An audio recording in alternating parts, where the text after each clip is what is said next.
Syempre dahil yung pamilya namin naniniwala kami na napaka-importante ng sports kaya nag-organize kami ng Billiard Cup noong 2022 at tuloy-tuloy naman ang Billiard Cup since 2022. Kaya nakakatuwa naman at palakas ng palakas yung sumusuporta sa Billiard Cup at kami naman happy naman kami na pagbigay kami ng tulong sa ating mga kabataan sa pamamagitan ng mga sports tournaments. Siguro maganda rin yung sports dahil naging discipline tayo at nakakabuti sa ating kalusugan. At syempre po, yung mga future Alex Ayalas, yung mga future athletes, dito magsisimula. So napakahalaga na magkaroon tayo ng ganitong klaseng mga events para magkaroon ng future sports stars din ng Las Piñas.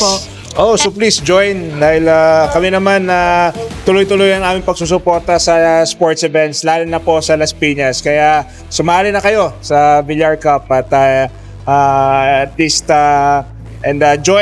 join sports. So we encourage everyone to engage in sports.